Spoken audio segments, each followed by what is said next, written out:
Welcome, everybody, to the Mack Talks. I'm your host, Chase Hutchison. Let me start by telling you all what we're all about. If you're an entrepreneur, business owner, or impactful leader, the Mack Talks are the vehicle that brings you the stories that you need to hear. Thank you for joining us today. We have a very special guest on. He's very near and dear. I'm not going to say my heart because I don't feel like we're there yet. So I'm going to go with something a little closer than that, like lungs or something. Easy. Scott Johnson, also known in the industry as Scotty Content. He's a Delaware-born and Connecticut-raised entrepreneur, businessman, and community leader. With over 20 years of experience as a business owner, he's the former president of Vision Designs located in Brookfield, Connecticut, a philanthropist having founded Newtown Strong to raise and disperse over $20,000 in scholarship funds for students from Sandy Hook Elementary School through the Newtown Scholarship Association, and he is now the current owner of Mack Media Group, a digital marketing, web design, and video production company located in Brookfield, Connecticut. He's the most aggressive Eagles fan I think I've ever met, a wizard with a megaphone, and a fantastic friend, father, and boss. Scott. You forgot husband. And husband. Scott, welcome to the podcast. Thank you, Welcome Chase. to your podcast. Thank you, Chase. Thank you. We a little role reversal here. I'm on the other side, which is going to be interesting. Yep. So usually I'm in your seat. Yep. But now I'm in the hot seat. Yep, he's in the hot seat. So I'm going to grill him with some tough questions. All right. We're not throwing softballs today. We're throwing fastballs. Let's get there. Just right keep down in the mind, middle. Just keep in mind, I am your boss. So let's just keep it there. All right. All right. All right. With that in the back of my mind, let's get forward. Let's get moving here. So Scott, I want to kind of cover a little bit of your history here. I want you to take us back to the very beginning. How did you get started as an entrepreneur? What was your first business venture? And how did it kind of work out for you? Was it something that, you felt you always had, or was it something that you developed over time? So, I mean, I personally feel like it's something that I've always had. At a very young age, I think I was probably about 10 years old. I wanted to make some extra money, and obviously I couldn't get a job at the time. So what I did was I sat down with my stepdad at the time, Al Vitro, and we sat there and we kind of drew up a little flyer. He was an amazing artist. Not really, but it was more of like a stick figure guy pushing a lawnmower. Yep. And it had all of my information on it. I went around throughout the neighborhood, knocking on doors and basically passing that flyer out. And then from there, just like other kids, I had newspaper routes and things of that nature. So I mean, I do kind of consider myself to kind of always been an entrepreneur. I think one of the reasons why is I've always kind of, like a lot of entrepreneurs, maybe have a little bit of an issue with authority to a certain extent as to where I want to do things my way. And obviously when you're self-employed, it's much easier to do things your way. So yeah, definitely. So how did it work? Like your first business venture, if you could take us back, so you said that you started your own business, you kind of drew up a little plan with your stepdad. So how did you kind of market yourself? You said you just put up flyers, and you just spread by word of mouth. Yep. And so I want to experience, what was that feeling you got? Do you think the feeling you got from getting your first clients and getting that first paycheck, do you think that's really something that, lit the fire in your belly? I think so. I think so. I mean, when you can go out as a 10-year-old and do something and kind of create income on your own, it kind of really sets the path, moving forward through the rest of your kind of career or what it may be, So I'm not somebody that really loved to do manual labor, but like I said before, I would much rather be somebody doing manual labor under my own terms than to work for somebody else. Now, obviously, being 10 years old, I really couldn't work for somebody else. So, I got my work ethic. My stepfather came into my life when I was about 7 years old, and I've got my work ethic from him. He's a really hardworking guy, and put in a lot of hours and a lot of hard work to take care of us. And that's something I always appreciated and I always looked up to. But yeah, he helped me get going. He helped me with the flyers, passed out the flyers. Obviously he would drive to go get me gas, which I would try to convince him to pay for, which in most cases he did.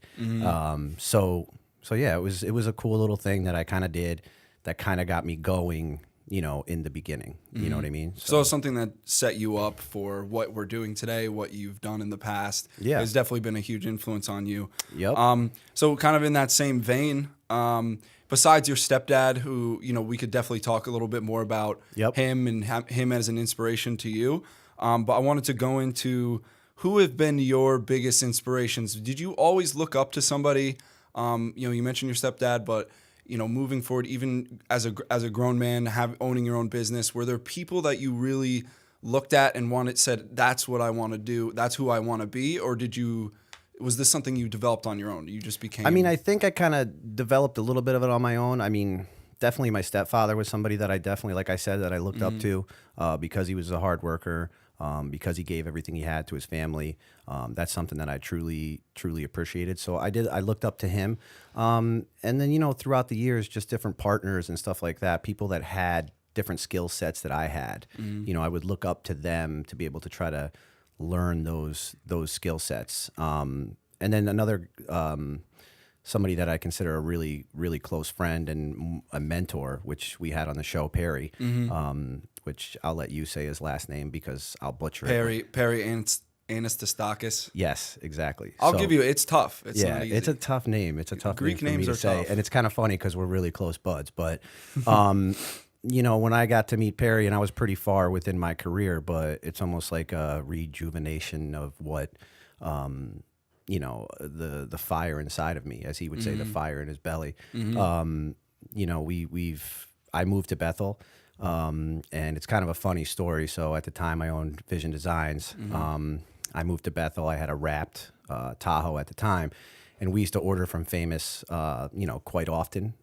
Always fresh food, always great service. They have excellent salads. So I was known as like the salad king. And it was kind of funny because we used to order from him a lot, and I'd say to myself, I'd be like, I don't know who's doing this guy's T-shirts and vehicle lettering, but I hope they order as much from him as I do. That was what I kind of said. Yeah. And then the next week later, Perry comes into our office and says the exact same thing to me. He says, well, you order so much from me, I want to support you. I need to get these couple vehicles lettered. So, and then kind of from there, found out he was an Eagles fan. And we just kind of really hit it off. And he's somebody, like I said, that I look up to. He works really, really hard. He could easily have somebody, pay somebody to run his place for him and, and not work as hard. But it's that type of dedication that you see from somebody that's been doing it even longer than you. And we've gone to Eagles games together. We've made an amazing video. He's made an amazing testimonial about me, which was pretty funny because he pretty much just roasted me. But it was fun. And we've had a lot of fun together. And he's kind of always been there. When I have questions and stuff like that about business and about how to handle situations, whether it be with employees or even raising kids and stuff like that. So he's always been there. He's a great guy that I always kind of look up to. And besides that, I look up to a lot of the motivational speakers that are out there. I know you got to take bits and pieces kind of from what they say, but Gary Vaynerchuk, Tony Robbins, not Ty Lopez. That's kind of the people that I've kind of looked up to. So, and that's one of the things that I've learned a lot is that as much as you have this belief in yourself and the fire in your belly, and from a young age that you're an entrepreneur, you can make an impact. You need people around you to look up to and people to show you what to do, because you can do a lot, but you can't do it all yourself. And that's something that I'm learning more and more working with you, that you're definitely like a mentor to me, and I've learned I'd like to say I completely changed as a person, hopefully for the better, but stuff that you don't realize in business, you think you know it all. And so piggybacking off that, I wanted to kind of ask you about some of the obstacles that you've faced as an entrepreneur. I know there's a million. There's a million obstacles. There's competition. There's problems you can have internally. But what has been kind of the biggest things for you to overcome as an entrepreneur in order to move forward? What sticks out to you? Well, I mean, getting everybody to kind of buy in. You know what I mean? That's something that can be challenging and that can be tough, and it's something that never goes away. Getting your employees, and I think that's one of the reasons why we've hit it off so well, is the fact that, you get it and you're bought in. And, when your employees kind of buy into what you're doing and your beliefs and you kind of speak the same language, obviously that's what makes for a successful company. So that's one of the things that's extremely difficult. And I mean, just business in general, I mean, it's hard. You know what I mean? The emotional and the stress toll that it kind of takes on you can be really tough. So, that's where it comes in, speaking to other entrepreneurs and stuff, because, you got to be able to speak to that person that's been banging their heads against the wall for something that they believe in, so obviously this is my, I don't even know, third business, I think, a third or fourth business. And, every year that goes by, every experience that you have, you learn a little more. So for me, it's getting everybody to buy in. It's that consistency that you have to do over and over again. But yeah, those are some of the obstacles. And then obviously just having to learn things that aren't your strong suit. You know what I mean? Like, you have to become an accountant, more or less. Like, you have to become, sales. You have to understand your production. You have to understand everything from a high level. And that's something that I feel that I've done a pretty good job with, but it's something that I'm constantly evolving and trying to be better, at. So, do you think that that's something that some people have more than others? Do you think there's a real difference between, do you think you can just train someone up to see the bigger picture? Or do you think they just... I don't know. I mean, I'm sure somebody like Tony Robbins would probably say, yes, you could, but I don't know. I mean, either you have it or you don't, you know what I mean? In certain situations. And lots of people want to be entrepreneurs and it sounds great. But you have to have that discipline, you know what I mean? And you have to be able to push through the tough times, know, because like I said, it's stressful and it's lonely.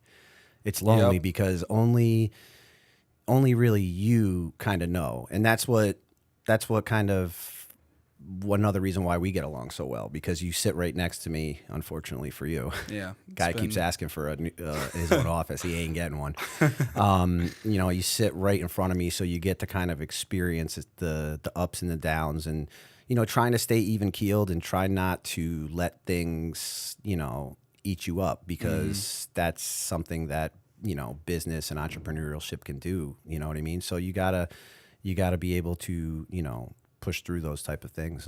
And I always thought, since I started, what an opportunity it is to be in the same room with someone who has such an operation going on. I think just as, being present for that and listening and hearing and trying to learn from someone else, I mean, like that, it's just... you can't put a price tag on it, really. Yeah. Moving forward, it's just such a valuable skill to be able to take away. So that alone was huge for me, just to get involved with a leader like yourself. So, we've talked about the setbacks, the obstacles, and then we've talked about your inspiration. I want to talk about some big moments for you that kind of keep you moving. You know what I mean? What keeps you going and staying on the path when things just get so dark? I know as a business owner, you can lose money, you can make money, but there's always something going on that you have to fix. What keeps you going? What I mean, for you? me, it's family, and it might not be the healthiest way of being in business to be fear driven. I don't think that that's the best way, because you should be motivational and you should be able to see it.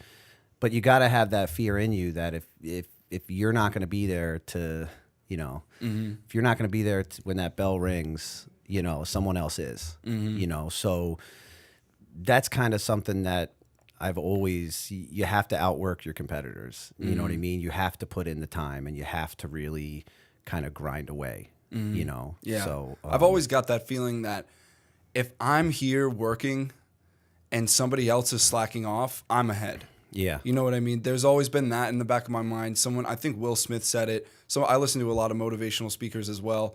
And one of them, those guys said it, and they just said, look, while you guys are home watching Netflix Yep. and, eating junk food, I'm up early in the morning, going to the gym, coming here to work early so I could be ready for the day and stuff like. So that's always been that competitive edge, I guess you could say. And I think you have it too, but I think you're really family motivated. Obviously, you want to create an amazing future for your children. I think a lot of entrepreneurs share that. And I'm really motivated to try to provide careers for people. Yeah. Like I feel like for me, it's just as important, for me to make it. I see it as like for us to make it. You know what I mean? And to keep kind of pushing forward for your employees because they can have a better life and they can have a better career based upon the decisions that I make. So, when you make decisions and you land a large account,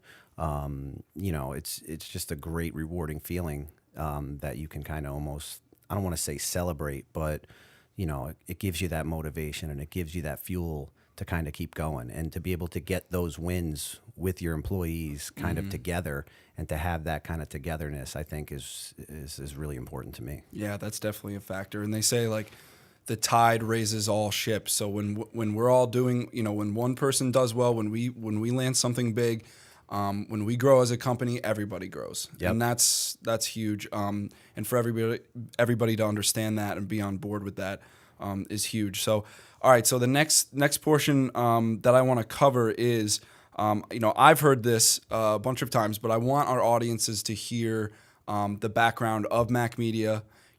What got you started with digital marketing? What inspired you to start Mack Media?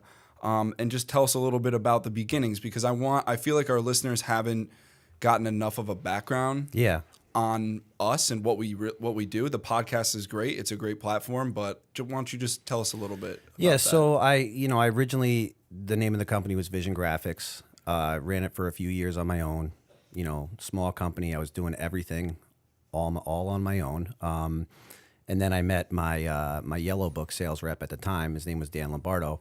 He comes into my office, and we just kind of hit it off. He started coming there a lot, hanging out, sold me an ad, left, and then I called him a couple weeks later, and I basically told him, like, listen, I don't think that I can afford this ad. I kind of don't think I really want to do it. And he goes, I'll come in and I'll talk to you.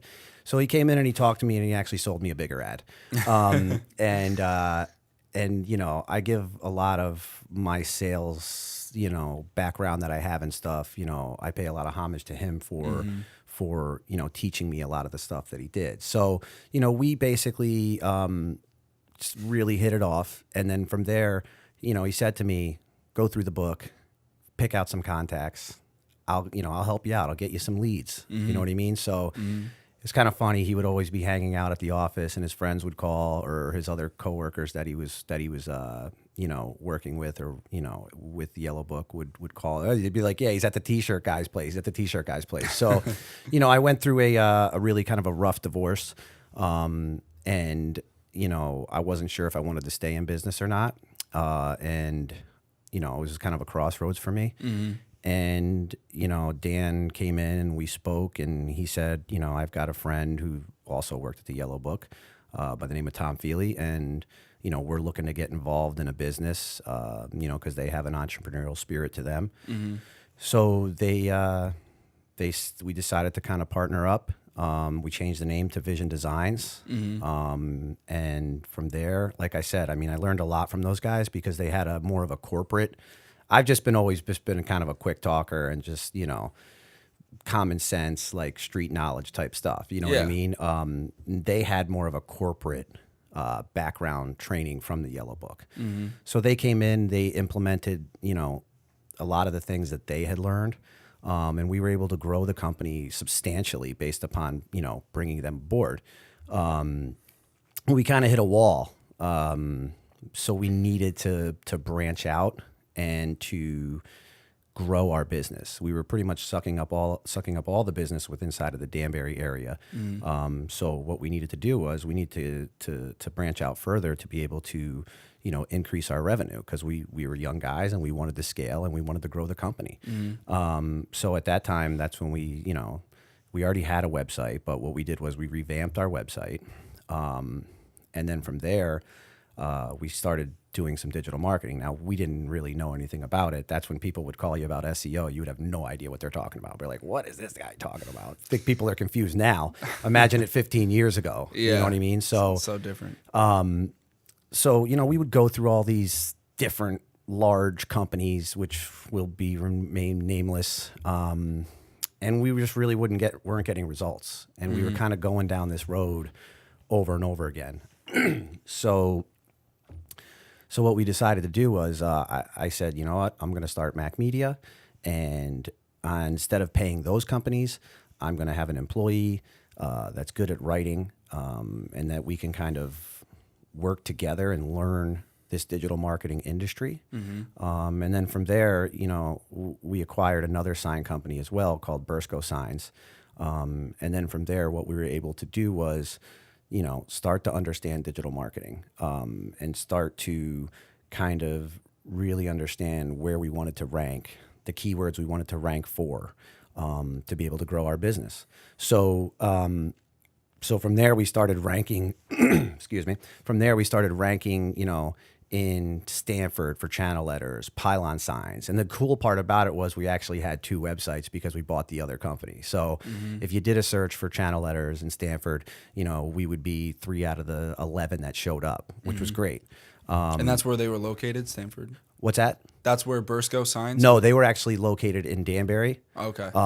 But just having the power of both sites, and his domain was so old that it was actually easier to rank than the Vision one. Yeah. So we were able to get a lot of accounts, and really, really scale the business. So from there, we substantially grew the company, to the point where we bought our own building, and just kept growing and growing.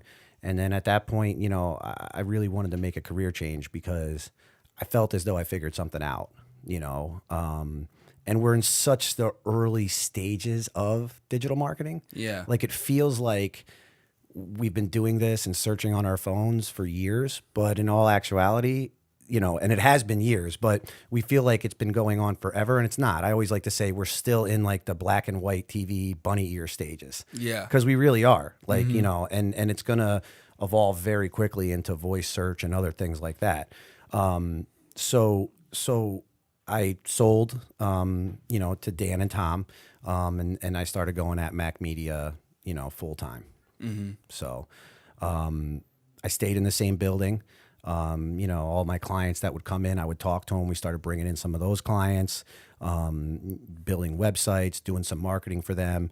And then the business got, much bigger. We needed to start having a lot of interns and a lot of other employees. So that's when we moved kind of up the road. And now we're at the unit that we're at now, which is 3,500 square feet. And we've got about 10 employees, and a lot of interns as well. It sounds like it was a mixture of, strategy, but also just figuring things out along the way. So you had a plan for what you wanted to do, but you can't always plan for the curveballs that life's going to throw you. Yeah. So you just reacted in the way that you did, and here we are today. Mack Media it's churning. We're growing. Last year we did 30%, 33% growth from 2017. So we've been just really, really moving along, and I feel like it's moving more and more in this direction anyway.